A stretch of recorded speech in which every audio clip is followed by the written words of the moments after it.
Hello, this is Angela Wolf. Back to the jean lesson number 2 for your front pockets. Now you need to add your coin pocket to the front right side of your pants. This is totally optional when you're sewing your jeans. Sometimes I'll put a logo there, but the coin pocket's really fun and it really makes your jeans look designer. You don't even need rivets. I've got some ideas for you to use instead of that. So here is your pattern. Now all the patterns are different. This is based on my jean pattern. The coin pocket's curved at the bottom. So this would be the top. I fold it over twice and use the clapper to hold that seam down. So now I don't need any pins. This is awesome. And back to my Brother Dreamweaver machine, I'm going to show you some new cool features.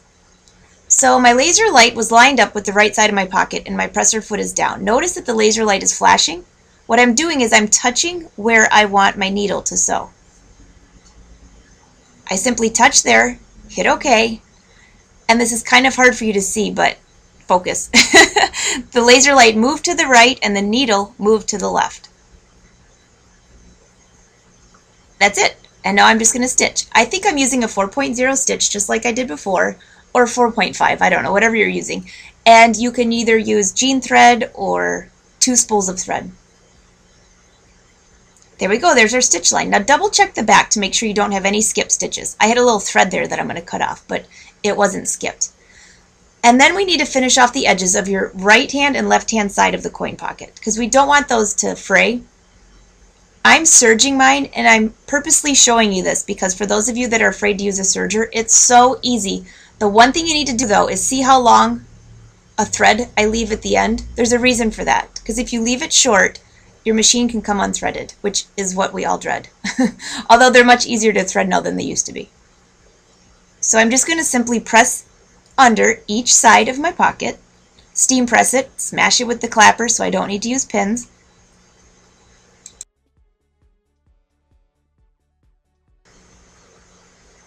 Then I'll go ahead and trim off this little excess of these threads because I won't need those, but we're going to attach this to the pocket now.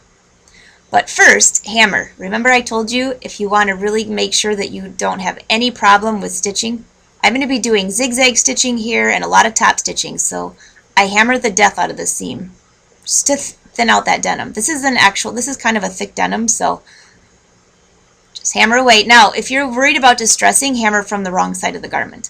If you want to distress, you would distress each of these seams before you top stitch, which you would do the distressing with sandpaper. And I'm not distressing this because I kind of like the look of the denim. It's dark and it's got some cool features. So, okay, so my coin pocket fits right in place with my side pocket. No pins needed. And I'm using the features again of telling the machine where I want the needle to go. So I simply touch the base of the machine, I hit OK, and you can see that laser light move to the right and the needle move to the left. I'm stitching about 1/8 of an inch from the edge of that fold. Make sure you backstitch at the top. It can become part of your design feature, but you really need to backstitch because that will totally come undone through time because your hand keeps going in and out of that pocket. So again, here's the left side. It's kind of hard to see actually because the fabric looks so similar, but I just touched where I want the needle to go and the laser light moved to the left and my needle moved to the right, opposite of what we just saw. And this is 1/8 of an inch from the edge of my pocket.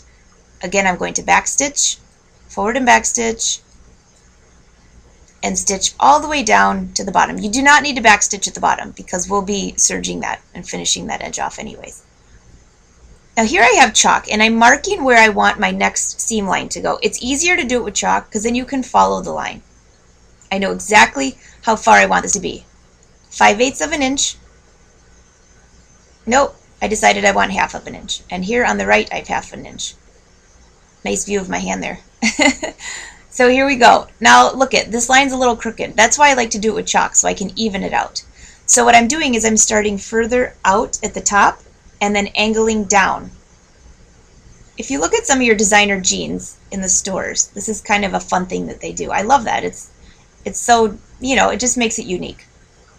Again, I'm going to follow my chalk line and stitch all the way down to the bottom.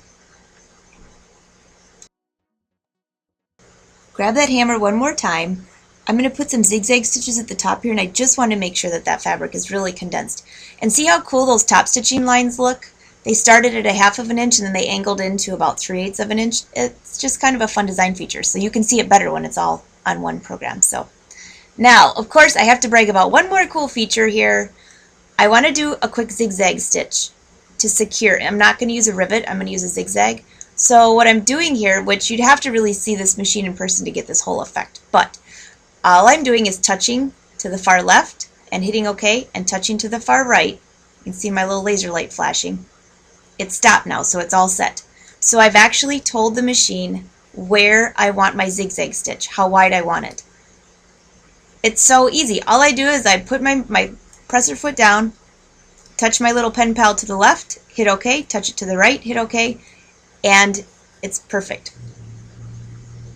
Kind of cool. It's better than trying to guess how many millimeters wide you're zigzagging, so I know I have to keep bragging about this machine because it's so cool. So again, we're serging around the bottom edge of our pocket. Our coin pocket is attached. This is our front right pocket edge. Again, remember to keep that long tail. If you can't remember, then just always force yourself to use the thread cutter on the side of the serger. That's about the same distance. So see how cool that looks? And I'm just going to line that up on my silk charmeuse lining like we did in lesson 1. Give a little steam here. And now I will pin that. I will stitch across the entire bottom and baste the side and top to the silk. And both of our front pockets are ready to go. All we have to do is finish that lining, which I do with the French seam. So, all right. Thank you so much for joining me. And if you have any questions, feel free to ask on the blog.